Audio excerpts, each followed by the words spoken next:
Serafina and I were at a entrepreneurial book club where Stephanie never read the right book, and Stephanie was terrible at this book club. I really sucked at book club. I did Fabulous. What? I just had a visual. I just had a It was a visual. lot. I had a visual. Proud of it.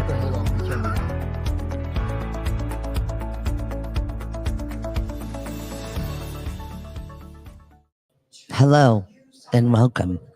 We've got our books and bites here at Knockabout. Good morning, good Sunday morning to everybody. Welcome into our show.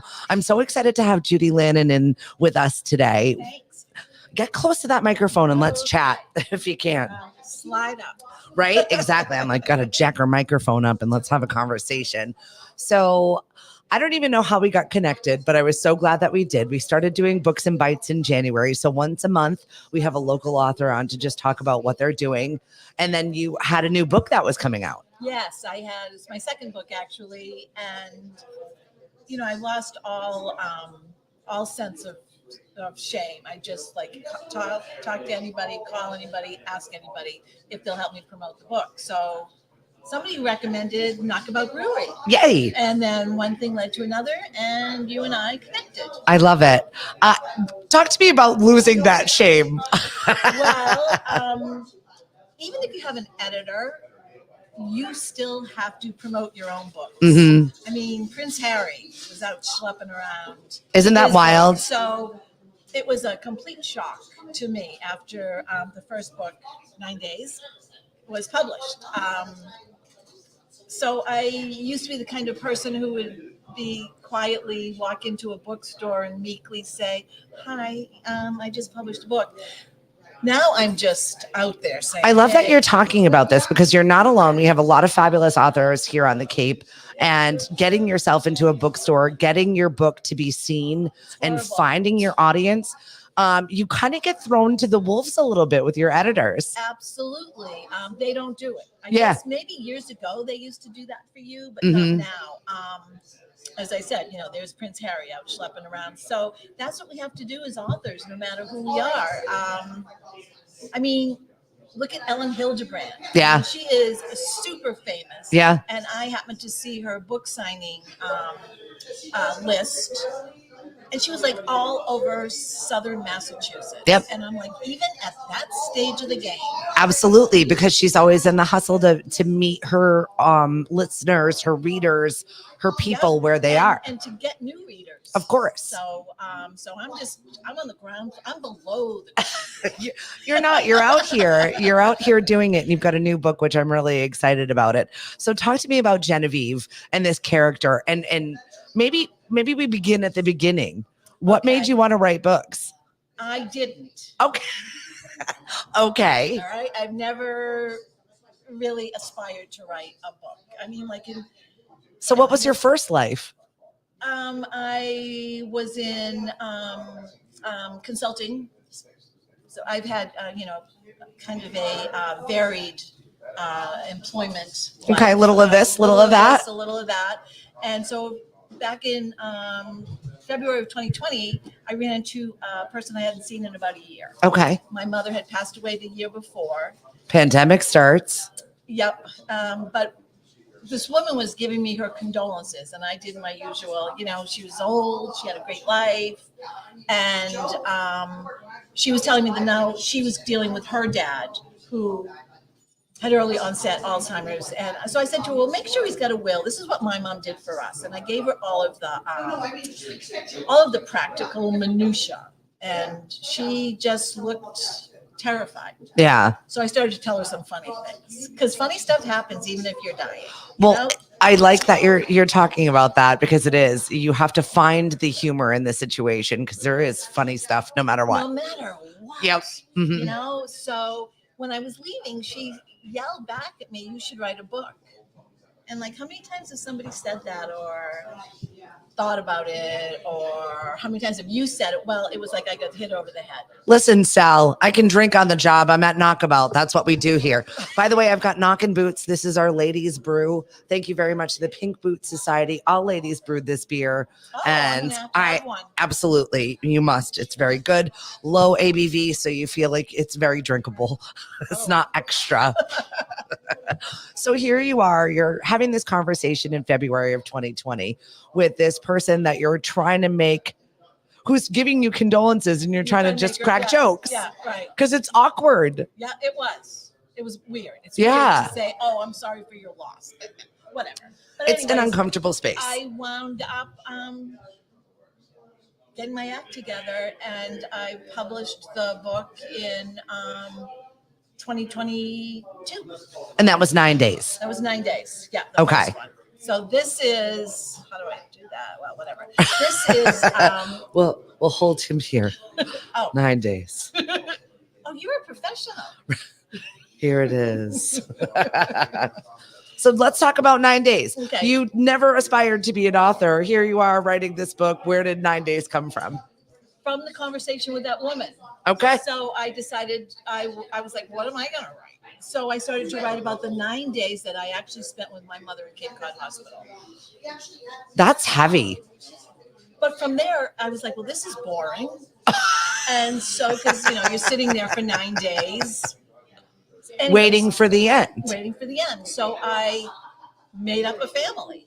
I invented Genevieve's family. Wow. And there's 4 adult kids, and they're all got lots of baggage.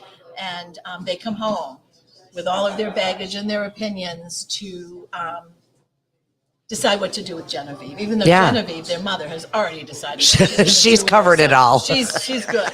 So that's what the book is about. And in the end, it's actually about family. Mhm. So there's a lot of funny stuff. There's sad stuff. Yeah. They drink a lot in Yep. this book to get through life. Can I have a beer, please? Right? I know. Cliff, can we get a Pink Boots for Judy? Yes. So in the end, they come together as a family, and mend fences, but not 100%. Well, that's normal family stuff. yeah. I feel like that brings death brings families together. Yep. And it for can the bring good or them bad. apart, too. Mhm. But so then, fast forward, I started doing book clubs and author speaking events, and people were like, "What the heck was with Genevieve? What made her tick?" And I decided I needed to give her a voice. Yeah. So I did. And I wrote that, and that just came out in February of this year. Thanks so much. Right. Cheers. Cheers to the new book. Thanks. So Genevieve has her 9 days. And then you said it's not a sequel or a prequel. It's just kind of part of her story. It's her story. Okay. The reason I'm saying it's not a perfect prequel or sequel is because I have the Genevieve's family living in a different place. Okay. I just decided I wanted to do that. But it's nice because like peaks of life. Yep. Wherever it is and it is Right. happening. Right. So that's kind of Yeah. neat. So, I kept them in the general vicinity, but and it's more about Genevieve. It's not so much about her kids. It's about Genevieve, who has been described as a pit bull, very pretty pit bull. I love pit bulls, by the way. So I do. I love them. Nothing to do with that. She's tough. She is tough, and she has her life planned out for her. At the age of 16, she's living on the beach in Newport, Rhode Island. She's living a great life, and life starts knocking her down, and it continues to knock her down, and she just keeps getting back up. I love this story. I was reading little excerpts from your book, and it just, I don't know. My mom went to Salve, so I spent a lot of time in the Newport area, Okay. and it made me laugh because it was like a little bit of the Newport mansion hoity-toity Astors Yeah. mixed in with like regular gritty, The regular locals. life. Yes, Yeah. Right. The locals. It was a good cross section of these two. It's very Cape Cod, even though Right. it was Newport. I did that intentionally. I Yeah. didn't want to do Cape Cod because I could get run out of town. Yeah, right. You know, so they don't know me in Newport. Judy, by the way, lives in Orleans, just in case you wanted to know Do a where on the drive-by. Cape. Where is she? Yeah, right. I know you. So that's how it came to be. And, you know, I was blown away by 9 days because it just started winning awards. That's incredible. I was like, what? And it won, I think the one I'm most proud of is first place in the New York City Big Book Award. Amazing. But it is in the death and dying category. Well, I mean, Yeah, I know, but if you're going to be good at something, Judy, good in death and dying, I guess. listen, it is a fact. It is a part of life. Yes, it is. It is. Whether we like it or not, it's Yeah. coming for all of us. So it's we something that can't needs to be avoid it. addressed. And I might think that that is a really nice tool for people to use to just cope with the situation, maybe. Oh, I agree. And I've met so many people who have read 9 days, like at different book clubs that Mhm. I do, that say, that was my mother, or that was what I went through, or that Mhm. was my brother or my sister. And Oh, she's so my mother. It's not even funny. So I was like, I don't, yeah, everybody's It's like, like, how, oh, did Genevieve. you know? You know? right? But I think what I loved really the most was there's an author who read 9 days, and she did a beautiful review, but then she emailed me privately and said, thank you for writing this because I don't feel alone anymore. How incredible is that to have accolades and just notes of praise and thanks from other authors? I know. Yeah. And I'm Like they're the still- worst critics. It's your people, right? Right. People in your industry are awful. It's like me when I listen to the radio, I'm like, oh, God, they're awful. Yeah, My husband's like, why do you listen to that? If I'm Exactly. But when they do something nice, it's really nice that they reached out and praised you. Like that's wonderful. And that helped because, you know, as a person with no experience, I was kind of like, what am I doing? You know, Mhm. did I do this? What have I done? Right. You know, What have I created? What have I created? What is this? So with the making of Genevieve, it was kind of like the second kid. It doesn't get the attention that the first one got. Like That's first really one, good explanation of book 2. Yeah, right. Like this 9 days was with a publisher. You were also pouring out your trauma into that. Yeah, some of it. I mean, there's, you know, there's It's your coping trauma, Yeah, whether it's like right. real or imagined. Yeah, like right. this is where you were at Because this time. You need to know what you write. Yeah. You know, and then with the making of Genevieve, I self-published. Mhm. So Genevieve did not get the attention that 9 days got, but it won an award within 2 months. That's amazing. So somebody's watching. You know, I think that that's really important for any of our authors, any of our artists, any of our people that are creators in the space where you feel like you're alone and no one's listening to this. And why am I making this? Right. But there are people out there watching. Right, exactly. You know, and you know, there are people who say, well, I just write for myself, and I don't. Yeah. I love that. I don't. It's brutal, don't. real honesty. Yeah, yeah, I don't. You know, I want these books to sell, and I want people to read them, and you know, I want to just get know them better. So talk to me about your second child, please. This brand new baby that we She birthed. is. So she's difficult, to say the least. And I just decided, like I said, to give her a voice, and I just started writing about her, and I just decided to make her as powerful, eccentric, narcissistic, beautiful, and also vulnerable. Yeah. But she never shows that to the world. Yeah. Genevieve's a horrible big bad bitch, but we love her. We love her. And, you know, I said to somebody after they read the second one, I was like, do you like her any better? And she said, no. I was like, well, you know, now what? You like the horrible person. There's something about that character. Yeah. Because it's real. Right. I mean, she didn't beat her kids.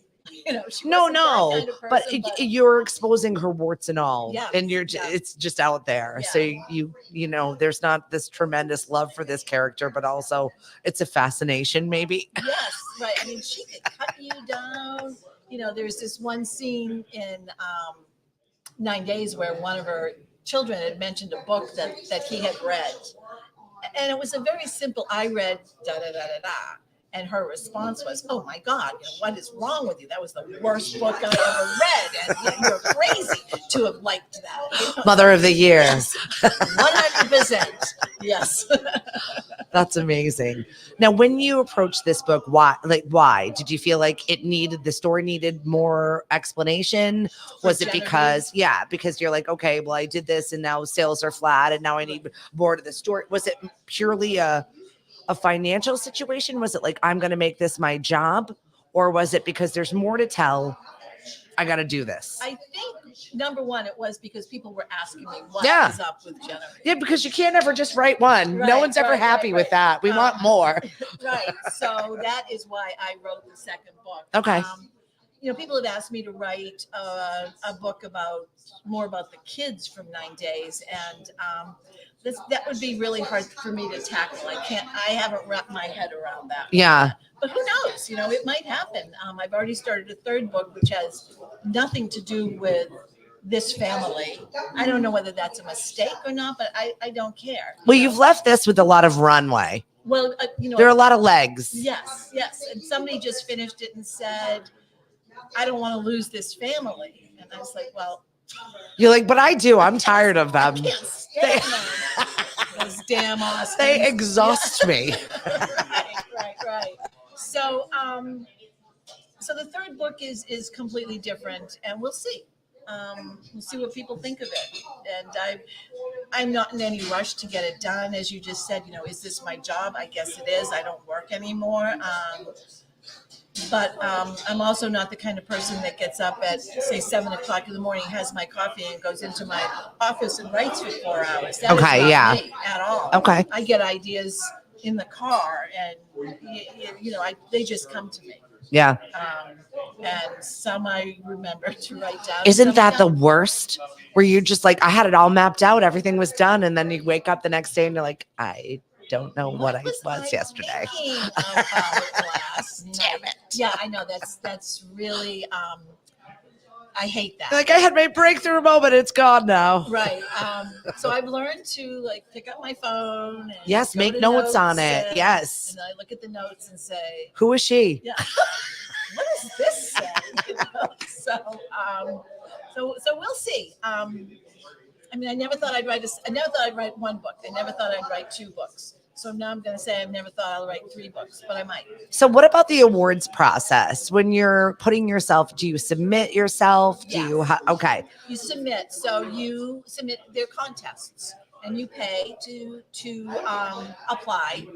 And fortunately, there's a website called Reedsy, REEDSY. They are a plethora of information for authors, and they will tell you what are legitimate contests and what are scams. Okay. So, for example, let's just say it costs $100 to enter a contest. Their attitude is it shouldn't. Yeah. And all right, but then what are you going to get for that $100? I think that this is really good to talk about because no matter what industry you're in, there's always a pay for play, level up your situation. And a lot of the times it is just a scam. Yeah, right. And a lot of the times you're just finding yourself in this pyramid of other people that take from you. Exactly. And don't build you up. Right. And so the few that I've entered are legitimate. Hi, Lauren. Good morning, and thanks for joining us. Reezy has recommended them. Good. So, and then I'll reach out to. I've made a lot of author friends, and I'll say, "Hey, I really want to come to California. I want to do that book fair." See, I like this community aspect. Yes. And my friend in LA went, "Don't. It's terrible." That's nice, though. Yeah. To stop you from making poor decisions or dumping your energy and your money. Yeah, it's a write-off, but boy, when I do the numbers of what I take in and what I take out, I have to buy every one of these books. That's what I'm saying. You've started your own small business on yourself. Yes. So I definitely this is why we started Books and Bites, because as you know, by the way, Judy and I connected in a former life somewhere with her daughter, and it's just really funny. Now we're full circle. Another Stephanie that I've known. It's just really, really funny to have this conversation when you're in business for yourself and you really have to sit down and look at the numbers. You know, our first year, second year, third year, like what is worth our energy, money, time commitment, exposure, exhaustion.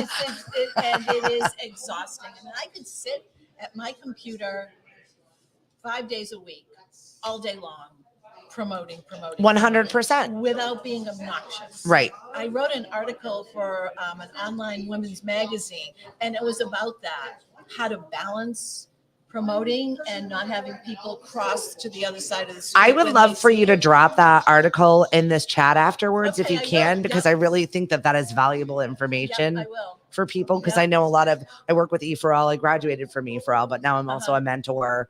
Okay. My daughter's even pitching E4All for her small little business, and she's 17. She's 17. Right? It's like, it's very incredible, and I find it really empowering to see people being where they are and accepting that this is like, I'm not driven to do the everyday, day-to-day thing. Right. But there is a balance in the self-promotion and your self-care when you are your brand. Yeah, and it's hard. It's hard because, you know, I just want to like shake people and say, buy it, read it, spread the word. And you can't do that. Yeah. And I tried. No, I did not. No, but I really, it made me smile a little bit at your apprehension when I invited you and you're like, what's the cost? Yes. And I was like, there's no cost, just come. Right. I was, because basically you pay for everything. I know. And that was why we designed this. And thank you very much to Pete and Meg Murner, owners here of Knockabout, who are always constantly. And they're great beer. Yeah, right. I know. Us lady, I was part of this. I turned on the water. Oh, okay. This is what I did for this brew. Hi, kids. Make sure you check out Judy's books over here. Making Genevieve is her new book. You just won the Firebird Award. What is that? That's best in women's fiction for 2024. It's an international award, and I came in first. That's so incredible because you put yourself out there. You're like, did. I'm doing this. And I like the Firebird Book Awards because they are your entry fee. They're a nonprofit, and your entry fee goes to supporting women and children of a lower income. Amazing. And they put together like care packages for them with that money. That's amazing. Yeah, so that's a feel good one. For sure. I think that's also when you're doing your philanthropic moments to choose those spaces. Yeah, exactly. So, and they're wonderful people to work with. I haven't run into anybody that has not been really supportive when it comes to entering these contests. Yeah. So, and I've lost a bunch. How are you doing locally? How do you find that? It's really frustrating, right? Yeah, it is. I have received a tremendous amount of support from a group called Cape Cod Female Friends Over 50. Oh my gosh, they are wonderful. Aren't they? This is an amazing group. We had our cabin fever party, which was a daytime dance party. Okay. And somebody from that group was like, this is it. We were raising money for Habitat for Humanity. Okay. We had a great band, and it was like 12, what was it? 1 to 3 in the afternoon. It was like just a fun daytime dance party. And this group just decided that this was going to be their party. And they came, they danced their pants off, and they left, and everybody had an incredible time. Yeah, I just fell into this group. I had met somebody who's just moved here. She was very shy. I knew nothing about the group. I've lived here for 50 years. Right. And these women are pretty much newcomers. Mm-hmm. Most of them have owned homes here, and this was their second home.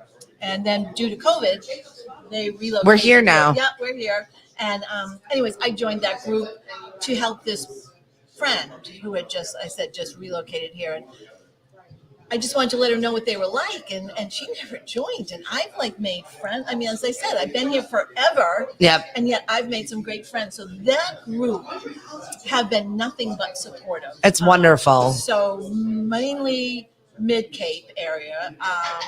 And then I kind of morphed into Plymouth Female Friends. And then there's a Massachusetts, and then there's a South Shore. And it's all women who, for the most part, are great. Yeah. They were the ones who suggested I start reaching out to breweries. Oh, perfect. Because then I was like, well, what could be better than books and beer? Exactly. And then you added bites. Yeah, right? You know? Some snacks. By the way, we've got Kegs and Eggs going on over here. We've got an Arnold Palmer that they have made for this because I thought, I don't know, Genevieve seemed like an Arnold Palmer kind of girl. Absolutely. She golfed. It's like, right? It made me. Right. So I was like, that is perfect. So you can come and talk to Judy, get a book, have her sign it for you, meet her. She's going to be here until 2:00. Drink a beer or two. Absolutely. Right. And just hang out with us. What do you want to give? I don't know any about other authors, anybody else with small businesses struggling at this point in time. Leave them with something. Corny. No, I Don't like give cheesy up. and corny though. Don't give up. And then the other thing too is a lot of people poo-poo social media.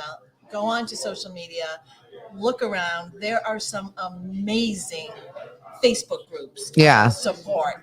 I joined one that has held my hand for 4 years. It's a woman's writing fiction group, just for women only. A lot of award-winning, best-selling New York Times list authors, and then there's people just starting out and people getting their feet wet. And then there's self-publishing groups.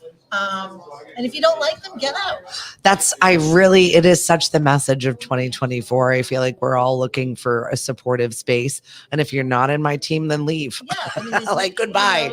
I'll shut you off. I block you. I don't need to absorb your energy. I do not. But then sometimes I go down the rabbit hole of hate. I'm like, ooh. It's easy to do. It's so easy to do. So I would not recommend that. But yeah, I would recommend, a lot of people recommend writing groups. I am not really a team player, I guess. I wrote in a silo. I never even told anybody I was writing except for my husband. And then my daughter, Stephanie, I told her.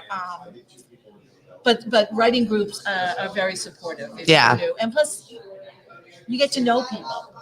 So you're not like I was, just in a silo. I mean, when I started, I didn't even know you were supposed to have an author picture. I had my picture taken with my dogs. I like that photo. And do you know that photo sometimes creates conversations where people wouldn't give me the time of day? Oh, that's nice. They're like, oh, what are your dogs? And, and then we start talking about the dogs, and then that leads to the books. Well, I really don't like stuffy headshots. So, I mean, I have them. Everybody, if you're in an industry, you have them.